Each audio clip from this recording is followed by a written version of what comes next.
Big boss Telugu season 8లో మొదటి వారం నుంచి మొదటి రోజు నుంచి కూడా నాగమణికంఠ పేరైతే బాగా వినిపిస్తుంది. రెండు తెలుగు రాష్ట్రాల్లో మణికంఠ గురించి బాగానే మాట్లాడుకుంటున్నారు. సోషల్ మీడియాలో కూడా బాగానే మనోడి పేరు వైరల్ అవుతూ ఉంది. అయితే బిగ్ బాస్ ఫస్ట్ వీక్లో చూసుకున్నట్లయితే మనకి నామినేషన్ సమయంలో హౌస్ మొత్తం కూడా నాగమణికంఠని టార్గెట్ చేయడం మనమైతే చూసాము. సింపతి ప్లేయర్ అన్నారు. తన ఫ్లాష్ బ్యాక్ చెప్పుకుంటూ ఆట మొత్తాన్ని పక్కన పడేసి ఫ్లాష్ బ్యాక్తోనే ముందుకెళ్ళాలి అని చెప్పి ట్రై చేస్తున్నాడు అని చెప్పి అన్నారు. మొదటి వారమే ఎలిమినేట్ అయిపోయి వెళ్ళిపోతాడని కూడా చాలామంది కామెంట్స్ చేశారు. ఇదంతా కూడా ఫస్ట్ వారం వరకే వచ్చింది. అంటే నాగమణికంఠ తన వర్షం చెప్పినప్పుడు కావచ్చు, తన కన్నీళ్ళు పెట్టుకున్నప్పుడు కావచ్చు, అది సింపతి గేమ్ అని అయితే ఎవరు అభిప్రాయపడలేదు. ప్రేక్షకులు కూడా అంటే అతను విగ్గు తీసిన విషయాన్ని కూడా ఎవరు కూడా జోక్గా అయితే తీసుకోలేదు. కొంతమంది ట్రోల్ చేయడానికి ప్రయత్నించినా కూడా అది వాళ్ళ విఘ్నతకే వదిలేస్తున్నామంటూ అతని ఫ్యాన్స్ కూడా తనకు సపోర్ట్గా నిలవడం అయితే జరిగింది.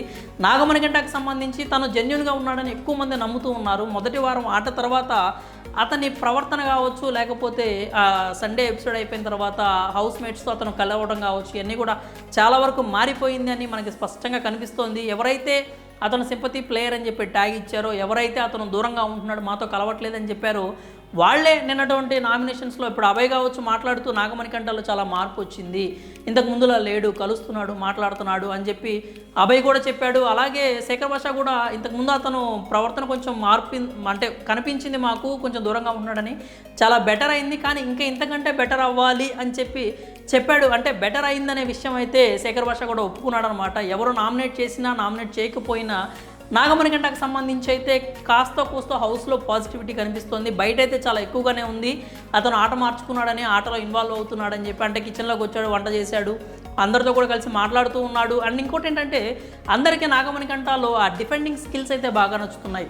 శేఖర్ భాషని నామినేట్ చేసినప్పుడు మనోడు చెప్పిన రీజన్ ఏంటంటే స్వీట్స్ అందరూ షేర్ చేసుకోవాలి, అది జనరల్గా ఇచ్చినటువంటి రేషన్ టైప్, అది లగ్జరీ కాదు, లేకపోతే పర్టికులర్ క్లాన్కి ఇచ్చింది కాదు, మీరు తీసుకెళ్ళి మీరు సపరేట్గా పెట్టేసుకున్నారు, మాకైతే ఇవ్వలేదు అని చెప్పి ఆ పాయింట్ చెప్పినప్పుడు శేఖర్ భాష, నువ్వు చాలా సిల్లీ పాయింట్కి నన్ను నామినేట్ చేసినట్టున్నావు, నేను నిన్ను డిఫెండ్ చేసి అంటే నేనేమన్నా అనడానికి కూడా నాకు ఆస్కారం లేకుండా చాలా సిల్లీ పాయింట్ చెప్పి నేనైతే యాక్సెప్ట్ చేస్తున్నాను అని చెప్పి అన్నాడు అనమాట. అన్నప్పుడు నాగమణికంఠ అన్న మాట ఏంటంటే, అన్న యాక్చువల్గా మీకు నా వర్షన్ అంటే మీకు సిల్లీగా అనిపించవచ్చు, కానీ మీరు నా సైడ్ నుంచి ఆలోచిస్తే మీకు ఆ బాధ ఏంటో తెలుస్తుంది అని చెప్పి అంటే తనని తాను చాలా బాగా డిఫెండ్ చేసుకున్నాడు. ఇంకోటి ఏంటంటే మీరు అక్కడ అనడానికి ఏమీ లేదు, మీరు యాక్సెప్ట్ చేయాల్సింది, ఎందుకంటే మీరు తప్పు చేశారు అని చెప్పి శేఖర్ భాషకి చాలా స్ట్రైట్గా ముఖం మీదే చెప్పేశాడు అనమాట.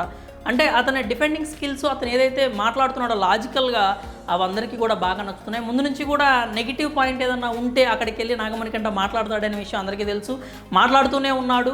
సో ఇప్పుడు నుంచి ఏంటంటే తన పాజిటివ్ సైడ్ కూడా చూపించే ప్రయత్నం చేస్తున్నాడు. విష్ణుప్రియతో కూడా సార్ట్అవుట్ చేసుకున్నాడు, కానీ విష్ణుప్రియ నామినేట్ అయితే చేసింది, అంటే నాకు ఈ బాధ కలిగింది అని చెప్పి. సో దాంట్లో కూడా ఎలాంటి తప్పు కనిపించలేదు, ఎందుకంటే ఆవిడ మనోడికి ఏదైతే మనోడు ఇచ్చాడో దాన్ని మళ్ళీ తిప్పిచ్చేసింది, ఫర్ ట్యాట్ చేసిందని చెప్పి మనకైతే స్పష్టంగా అర్థమవుతుంది.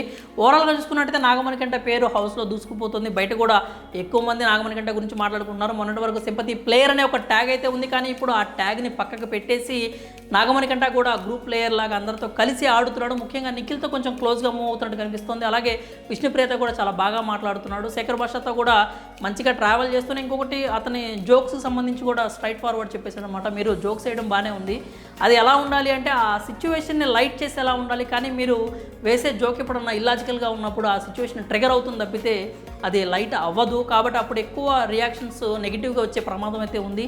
కాబట్టి అది కూడా మీరు ఒకసారి ఆలోచించుకోవాలని చెప్పి శేఖర్ భాషకి అయితే గట్టిగానే చెప్పాడు. సో ఓవరాల్గా చూసుకున్నట్టయితే నాగమణికంఠ పేరు ఇప్పుడు సింపతి ప్లేయర్ కాదు, గ్రూప్ ప్లేయర్గా ఉంది, మంచిగా ఆడుతున్నాడు, మంచిగా వైరల్ అయితే అవుతుంది అతని పేరు. మరి నాగమణికంఠ ఆట మీకు ఎలా అనిపించింది? హౌస్లో ఎక్కువ వారాలు ఉండేలా కనిపిస్తున్నాడా లేదా? మీ అభిప్రాయాలు అయితే కామెంట్స్ రూపంలో తెలియజేయండి.